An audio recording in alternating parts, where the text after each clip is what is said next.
नमस्कार, today's teachers पर मैं रमेश सिंह एक बार फिर से आपका स्वागत करता हूं। दोस्तों, आज हम पढ़ने जा रहे हैं राज्य स्तर पर कार्य करने वाले अभिकरण। ठीक है, इससे पहले हम लोगों ने पढ़ा था राष्ट्रीय स्तर पर कार्य करने वाले अभिकरण। राष्ट्रीय स्तर पर कार्य करने वाले अभिकरण के अंतर्गत NCERT, ठीक है, NOS और फिर उसके बाद नीपा, इग्नू, NCTE, इन सब के बारे में हम लोगों ने पढ़ा था। आज हम पढ़ेंगे राज्य स्तर पर कार्य करने वाले अभिकरण। ठीक है, इसके अंतर्गत SCERT और SCERT के अंतर्गत आने वाले जितने भी सहयोगी संस्था हैं उसके बारे में हम आज पढ़ेंगे। ठीक है, तो चलिए आज का ये वीडियो हम शुरू करते हैं। वीडियो शुरू करने से पहले आप हमारे इस चैनल को सब्सक्राइब करें, लाइक करें, शेयर करें और साथ में बेल आइकन को भी प्रेस कर लें ताकि आपको हमारे आने वाले नए वीडियोस का नोटिफिकेशन मिलता रहे। तो चलिए आज हम शुरू करते हैं आज का ये टॉपिक, राज्य स्तर पर कार्य करने वाले अभिकरण। देखिए, राज्य स्तर पर कार्य करने वाले अभिकरण SCERT, राज्य शैक्षिक अनुसंधान और प्रशिक्षण परिषद, ठीक है, state council of educational research and training. तो इसके बारे में आज हम पढ़ेंगे। इसकी जो स्थापना हुई थी यह 1961 में की गई थी।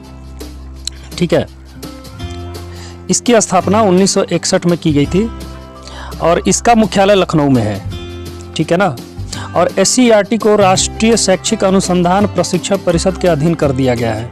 ठीक है, ये NCERT के अधीन काम करने वाली एक संस्था है SCERT, और SCERT के अंतर्गत बहुत सारे सहयोगी संस्थाएं हैं जिसको हम नीचे पढ़ेंगे। ठीक है, SCERT शासन स्तर पर सचिव बेसिक शिक्षा के नियंत्रण में कार्य करती है। ठीक है, देखिए SCERT जो है शासन स्तर पर सचिव और बेसिक शिक्षा के नियंत्रण में कार्य करती है। याद रखिएगा एक एक पॉइंट, ठीक है ना, ध्यान देते जाइएगा एक एक पॉइंट पर। और इसका जो निदेशक होता है प्रांतीय शिक्षा सेवा का वरिष्ठ अधिकारी होता है। ठीक है ना, इसका निदेशक प्रांतीय शिक्षा सेवा के वरिष्ठ अधिकारी होता है। जो सबसे बड़ा अधिकारी है प्रांतीय शिक्षा सेवा का, ठीक है ना, वो इसका निदेशक होता है। कार्य प्रणाली इसकी है, SCERT अपने कार्य का दायित्व का निष्पादन अपनी सहयोगी संस्थाओं द्वारा कराता है। जैसा कि मैंने पहले भी आपको बताया कि इसकी बहुत सारी सहयोगी संस्थाएं हैं, जैसे राज्य विज्ञान संस्थान, फिर उसके बाद हो गया आपका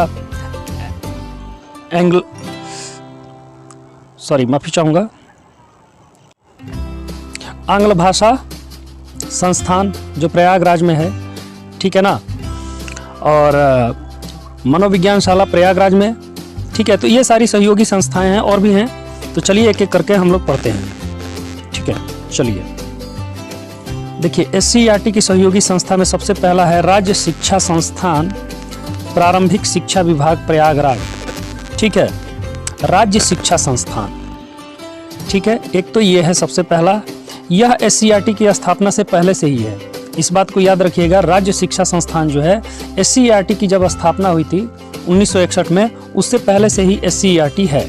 ठीक है, देखिए बाद में SCERT में ही विलय इसका कर दिया गया और इसका मुख्यालय जो है वो प्रयागराज में है। ठीक है, प्रयागराज, इलाहाबाद। और इसका निदेशक या पीठासीन प्रांतीय शिक्षा सेवा समूह ख का वरिष्ठ अधिकारी होता है, जिसे प्राचार्य कहा जाता है। ठीक है ना। चलिए आगे देखते हैं। दूसरा है आपका राज्य विज्ञान शिक्षा संस्थान प्रयागराज। ठीक है, इसका मुख्यालय प्रयागराज में है। ठीक है, यह प्रांतीय शिक्षा सेवा समूह के वरिष्ठ अधिकारी के नेतृत्व में कार्य करने वाली संस्था है। ठीक है, और इसके सहयोग के लिए विज्ञान व गणित विषय के, ठीक है ना, प्रवक्तागण होते हैं। ठीक है ना, अनुभवी प्रवक्तागण विद्वान होते हैं वो। ठीक है ना, तो वो इसके सहयोग के लिए वहाँ पर लगे हुए हैं। ठीक है, और प्रारंभिक स्तर के विज्ञान एवं गणित के पाठ्य पुस्तकों का लेखन, संशोधन व परामर्श देना, ठीक है ना, इसका कार्य है। ठीक है ना, जो विज्ञान एवं गणित के पाठ्य पुस्तकें हैं उनका लेखन और संशोधन और उस पर परामर्श देना इसका मुख्य कार्य है, ठीक है ना। और शोध कार्य करना भी इसका मुख्य कार्य है, विज्ञान और गणित से संबंधित, ठीक है। शिक्षक प्रशिक्षकों, ठीक है ना, शिक्षक प्रशिक्षकों, शिक्षकों निरीक्षकों को विज्ञान व गणित शिक्षण की नवीनतम प्रविधियों को प्रशिक्षण के माध्यम से परिचित कराना। जो भी शिक्षक हैं, प्रशिक्षक हैं, ठीक है, या निरीक्षक हैं, तो विज्ञान व गणित शिक्षण की जो नवीनतम जो विधियां आती रहती हैं, नए नए चीज़ आते रहते हैं, जुड़ते रहते हैं, अपग्रेड होता रहता है, ठीक है ना, और अपडेट भी होता रहता है, तो उसका जो प्रशिक्षण कार्य है वो इसका कार्य है राज्य विज्ञान शिक्षा संस्थान प्रयागराज द्वारा, ठीक है ना। और प्राथमिक व उच्च प्राथमिक स्तर के विज्ञान गणित शिक्षण हेतु सहायक सामग्री का विकास व विज्ञान किट, गणित किट का निर्माण एवं वितरण करना, ठीक है ना, इसका मुख्य कार्य है।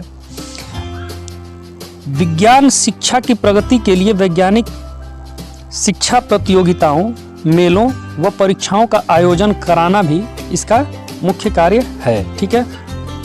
आगे देखते हैं ELTI आंग्ल भाषा शिक्षा संस्थान प्रयागराज, ठीक है। इसका भी जो मुख्यालय है वो प्रयागराज में है। यह SCERT के विदेशी भाषा विभाग की संस्था है, ठीक है ना। यह विदेशी भाषा विभाग की संस्था है, SCERT की सहयोगी संस्था है ये भी, ठीक है। इसका मुख्यालय प्रयागराज में है। इस संस्थान के पीठासीन अधिकारी प्राचार्य कहलाते हैं, ठीक है।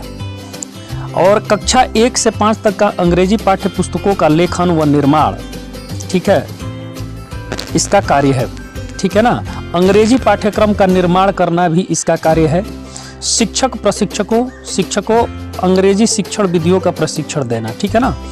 शिक्षक प्रशिक्षकों या शिक्षकों को अंग्रेजी शिक्षण विधियों का प्रशिक्षण देना, जैसा कि पिछले वाले में हम लोगों ने बताया था राज्य विज्ञान संस्थान, उसमें गणित और विज्ञान का प्रशिक्षण दिया जाता था, जो नई प्रविधियां आती थी, ठीक है ना। ठीक वैसे ही अंग्रेजी के लिए भी इसमें कुछ ना कुछ विधियां तो आती ही रहती हैं, तो इसका भी प्रशिक्षण देने का कार्य ये ELTI द्वारा होता है, ठीक है ना, आंग्ल भाषा शिक्षण संस्थान द्वारा होता है। अंग्रेजी के बढ़ावा के लिए 4 माह का अंग्रेजी में डिप्लोमा कोर्स का संचालन भी ये संस्था करती है, ठीक है ना। और अंग्रेजी स्पीकिंग कोर्स का संचालन भी ये संस्था करती है। स्पीकिंग कोर्स का संचालन तो करेगी ही, क्योंकि ये विदेशी भाषा की संस्था है, प्रयागराज में स्थित है, ठीक है। चलिए आगे देखते हैं राज्य तकनीकी शिक्षा संस्थान, ठीक है। अब ये तकनीकी के क्षेत्र में है, ठीक है ना, ये तकनीकी के क्षेत्र में है, वो दोनों थे अंग्रेजी और विज्ञान के क्षेत्र में, ठीक है। ये तकनीकी के क्षेत्र में है, तो इसका मुख्यालय लखनऊ में है, ठीक है ना। ये ध्यान रखिएगा, तकनीकी से रिलेटेड जो है, जो इसमें जो ये संस्था है, ये मुख्यालय, इसका जो मुख्यालय लखनऊ में है, ठीक है। इसके निदेशक प्रांतीय शिक्षा सेवा समूह का वरिष्ठ अधिकारी होता है, ठीक है। शैक्षिक तकनीक में शोध कार्य, ठीक है, शैक्षिक तकनीक में शोध कार्य करना इसका कार्य है, मुख्य कार्य है। शिक्षा में श्रव्य दृश्य विधाओं का प्रयोग व प्रसार, जैसे श्रव्य में ऑडियो, दृश्य में वीडियो, ठीक है ना। और इसको यूज करते हुए पढ़ाई करना, ठीक है ना, पढ़ाई में इसका यूज करना, प्रयोग करना, और इसकी विधाओं का प्रयोग और प्रसार करना इसका मुख्य कार्य है, ठीक है ना। मतलब ज़्यादा से ज़्यादा लोग इन सब विधाओं को प्रयोग करके और अपनी पढ़ाई कर सकते हैं, ठीक है। क्योंकि दृश्य और श्रव्य सामग्रियों का अगर आप प्रयोग करते हैं पढ़ाई के लिए, तो इसमें आपकी सारी ज्ञानेंद्रियाँ एक साथ काम करती हैं, ठीक है ना, और समझ में भी आता है। इसमें चाहे तो आप पीछे रिवाइंड भी कर सकते हैं, उसको फिर से देख सकते हैं, ठीक है। तो इसलिए इसका प्रयोग व प्रसार के लिए ये संस्था काम करती है, ठीक है। शिक्षक प्रशिक्षण संस्थानों के प्रशिक्षकों के लिए प्रशिक्षण मॉड्यूल, ठीक है, कार्यक्रम का निर्माण करना, ठीक है। ये भी संस्था, यहाँ भी प्रशिक्षण दिया जाता है इससे संबंधित, ठीक है ना, तकनीकी से संबंधित यहाँ भी प्रशिक्षण दिया जाता है शिक्षकों को, प्रशिक्षकों को। आगे है राज्य हिंदी शिक्षा संस्थान, ये बनारस में है, ठीक है, वाराणसी में स्थित है राज्य हिंदी शिक्षा संस्थान। यह प्राचार्य के नियंत्रण में संचालित होता है, ठीक है, ये प्राचार्य के नियंत्रण में संचालित होता है। ठीक है, प्राचार्य ही शिक्षा विभाग का अनुभवी व वरिष्ठ शिक्षक या प्रवक्ता या राज्य शिक्षा सेवा का सेवा समूह का अधिकारी होता है। ठीक है, संस्थान में हिंदी एवं संस्कृत, ठीक है ना, राज्य हिंदी संस्थान है, ठीक है ना, लेकिन संस्था में हिंदी एवं संस्कृत के वरिष्ठ प्रवक्ता व प्रवक्तागण होते हैं। ठीक है ना, राज्य शिक्षा संस्थान में हिंदी एवं संस्कृत भाषा के लिए शोध एवं अनुसंधान का कार्य होता है। ठीक है, आगे देखते हैं, इसी में प्रारंभिक शिक्षा हेतु हिंदी व संस्कृत के पाठ्य पुस्तकों का लेखन, अनुश्रवण एवं समीक्षा का कार्य करना भी इस संस्था का कार्य है। ठीक है, हिंदी व संस्कृत शिक्षण हेतु नई तकनीक का विकास करना, ठीक है, नई तकनीक का विकास करती है ये संस्था हिंदी व संस्कृत शिक्षण के लिए। ठीक है ना, हिंदी भाषा संबंधी विषय वस्तु संकलन तथा विश्लेषण करना, ठीक है ना, हिंदी भाषा के संबंधित विषय वस्तु का संकलन किया जाता है, यानी कि उनको एक एक करके जहाँ से लैंग्वेज सीखा जा सके, हिंदी लैंग्वेज बहुत सारे लोग सीखते हैं। ठीक है ना, काशी हिंदू विश्वविद्यालय में हिंदी भाषा बहुत सारे विदेशी आते हैं, सीखते भी हैं। ठीक है ना, तो उस भाषा को सीखने के लिए कुछ बुक्स की आवश्यकता पड़ती है, कुछ कंटेंट की आवश्यकता पड़ती है, जरूरी कंटेंट्स की, तो उसका संकलन का कार्य ये संस्था करती है और उसका विश्लेषण करके फिर भाषा को सिखाया जाता है। ठीक है, हिंदी के साथ साथ अन्य प्रांतीय भाषाओं का तुलनात्मक अध्ययन किया जाता है। ठीक है, अन्य जो प्रांतीय भाषाएं हैं, बहुत सारी भाषाएं हैं हमारे, अवधी है, भोजपुरी है, और भी बहुत सारी है, ब्रज है, तो इन सब का जो भाषाएं हैं इनका तुलनात्मक अध्ययन किया जाता है, एक दूसरे से तुलना किया जाता है, कंपेयर किया जाता है, फिर उसका अध्ययन किया जाता है। ठीक है, तो हिंदी के साथ साथ अन्य प्रांतीय भाषाओं का भी अध्ययन किया जाता है। आप इस तरीके से समझ लो कि उस भाषा की जो भी है, भोजपुरी है या जो भी है, उसकी जो लिपि होगी वो देवनागरी लिपि होगी, और देवनागरी लिपि से संबंधित जो भी कार्य है हिंदी शिक्षा संस्थान में होता है। ठीक है ना, राज्य हिंदी शिक्षा संस्थान वाराणसी के अंतर्गत। ठीक है, आगे है मनोविज्ञान शाला उत्तर प्रदेश। ठीक है, मनोविज्ञान शाला उत्तर प्रदेश की स्थापना आचार्य नरेंद्र देव की समिति, ठीक है, आचार्य नरेंद्र देव समिति की संस्तुति में की गई। ठीक है ना, मनोविज्ञान शाला उत्तर प्रदेश की स्थापना आचार्य नरेंद्र देव समिति की संस्तुति में की गई, याद रखिएगा ये पॉइंट को। ठीक है ना, आगे है, इसकी स्थापना इलाहाबाद में हुई थी। ठीक है ना, 1947 में इसकी स्थापना 1947 ईस्वी में की गई थी। यह एनसीईआरटी उत्तर प्रदेश की एक इकाई मनोविज्ञान और निर्देशन विभाग के रूप में कार्यरत है। ठीक है ना, ये जो मनोविज्ञान शाला है ये एनसीईआरटी से भी डायरेक्ट संबंध है इसका। ठीक है ना, सॉरी माफी चाहूंगा, हम एससीईआरटी, ठीक है ना, एनसीईआरटी नहीं, एससीईआरटी। तो वैसे तो जितने भी हैं इसमें जो भी हैं ये सारी की सारी सहयोगी संस्थाएं हैं ही। ठीक है, तो ये भी एक सहयोगी संस्था है। तो एससीईआरटी उत्तर प्रदेश की एक इकाई मनोविज्ञान और निर्देशन विभाग के रूप में कार्यरत है।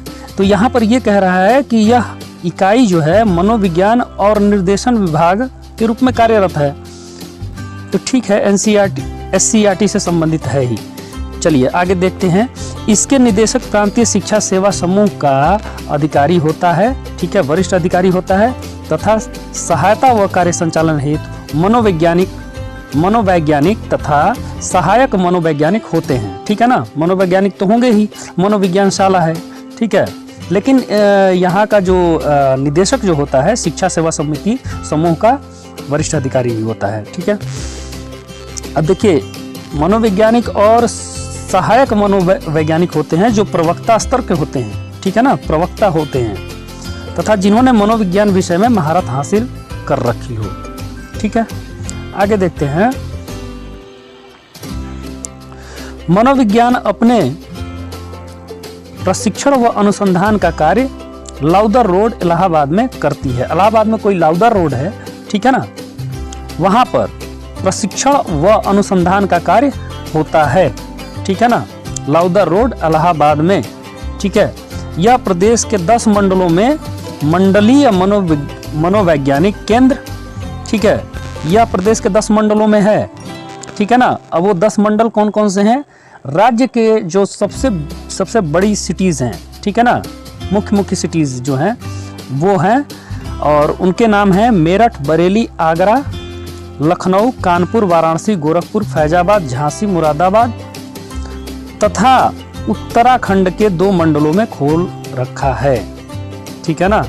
तो उत्तराखंड के 2 मंडल में भी हैं, ठीक है, और मेरठ, बरेली, आगरा, लखनऊ, कानपुर, वाराणसी, गोरखपुर, फैजाबाद, झांसी, मुरादाबाद तथा उत्तराखंड के 2 मंडलों में खोल रखा है, ठीक है ना। इसको ध्यान रखिएगा, इसमें से कोई किसी का भी एक पूछ सकता है, ठीक है ना। इससे बहुत सारे क्वेश्चन बनते हैं। आगे है राज्य शैक्षिक प्रबंधन एवं प्रशिक्षण संस्थान, सीमेट, ठीक है ना, राज्य शैक्षिक प्रबंधन एवं प्रशिक्षण संस्थान। देखिए, इसकी स्थापना सोसाइटी रजिस्ट्रेशन एक्ट 1807 से पंजीकृत कराकर सन 1995 में प्रयागराज, इलाहाबाद में हुआ था, ठीक है ना। इसका स्थापना सोसाइटी रजिस्ट्रेशन एक्ट 1807 से पंजीकृत कराकर सन 1995 में प्रयागराज में की गई थी इसकी स्थापना, और यह पूर्ण रूप से सरकार से अनुदानित, ठीक है ना, सरकार से अनुदानित है, मतलब कि सरकार की तरफ से हर चीज़ जो भी है वित्त का या जिस भी चीज़ की ज़रूरत पड़ती होगी वो सरकार की तरफ से मुहैया करा दी जाती है। सहायक स्वायत्त शासी संस्था है, ठीक है। कार्य प्रणाली है इसकी प्रशिक्षण का कार्य, ठीक है ना, प्रशिक्षण का कार्य ये देखती है। संगोष्ठी जैसे संगोष्ठी कहीं पे संगोष्ठी इकट्ठा करना, बहुत लोगों को समझाना, बताना इसके बारे में, ठीक है। कार्यशाला, सेमिनार का आयोजन करना, वही बात है, सारे संगोष्ठी, कार्यशाला, सेमिनार, ठीक है, ये इसका संचालन करना। फिर प्रकाशन का कार्य भी है, अभिलेखीकरण का भी कार्य है, ठीक है ना, शोध अनुसंधान कार्य, ठीक है ना, शोध और अनुसंधान का भी कार्य है। तो ये सारी इसकी कार्य प्रणाली है। प्रशिक्षण कार्यक्रम, संगोष्ठी, कार्यशाला, सेमिनार, प्रकाशन का कार्य, अभिलेखीकरण, ठीक है ना, शोध अनुसंधान का कार्य, ठीक है। आगे है इसका सीमेट के उपविभाग। अब इसके उपविभाग भी हैं कुछ, जैसे SCERT के ये सारे उपविभाग ही हैं, सहायक संस्था भी हैं, उपविभाग भी कह सकते हैं। वैसे ही सीमेट के कुछ उपविभाग हैं, वो जैसे पहला है शैक्षिक नीति एवं नियोजन विभाग, ठीक है, पहला शैक्षिक प्रबंधन विभाग, शैक्षिक वित्त विभाग, ठीक है, शोध मूल्यांकन व शैक्षिक नवाचार विभाग, शैक्षिक सूचना प्रबंधन, ये सीमेट के कुछ उपविभाग हैं, ठीक है। आगे है परीक्षा नियामक प्राधिकारी उत्तर प्रदेश, ठीक है ना, ये भी SCERT की एक सहयोगी संस्था है, ठीक है। पहले इसे रजिस्ट्रार विभागीय परीक्षाओं के नाम से जाना जाता था, ठीक है ना, पहले इसे रजिस्ट्रार या विभागीय परीक्षाएं के नाम से जाना जाता था, ठीक है ना, ये याद रखिएगा, ध्यान रखिएगा, हो सकता है इस पर कुछ क्वेश्चन बन जाए, एक क्वेश्चन बन सकता है। बाद में सन 2006 से उच्चीकृत करके, ठीक है ना, परीक्षा नियामक प्राधिकारी के नाम से जाना जाने लगा, ठीक है। 2006 से ये परीक्षा नियामक प्राधिकारी के नाम से जाना जाने लगा, ठीक है। सचिव प्रारंभिक शिक्षा, बेसिक शिक्षा तथा नर्सरी के लिए शिक्षक प्रशिक्षुओं की प्रशिक्षण के उपरांत परीक्षा का आयोजन करना, ठीक है, तथा उन्हें अंक पत्र, प्रमाण पत्र प्रदान करना है इसका कार्य, ठीक है ना। बेसिक शिक्षा नर्सरी के लिए, ठीक है ना, प्रारंभिक शिक्षा तो शिक्षक है या शिक्षक प्रशिक्षण है, ठीक है ना, जैसे BTC B.Ed इसके लिए, ठीक है ना, BTC के लिए, DLED के लिए प्रशिक्षुओं की प्रशिक्षण उपरांत परीक्षा का आयोजन करना, ठीक है, परीक्षा का आयोजन करना और उन्हें अंक पत्र और प्रमाण पत्र भी देना, इसका कार्य है, ठीक है ना। आगे है राज्य सरकार द्वारा दिए गए अन्य कार्य, जैसे शिक्षक पात्रता परीक्षा, राष्ट्रीय प्रतिभा खोज परीक्षा का संचालन करना, ठीक है ना, तो ये भी कार्य है इसका, ठीक है ना।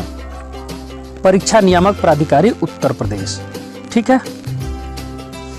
तो ये रहा आपका राज्य स्तर पर कार्य करने वाले अभिकरण, ठीक है।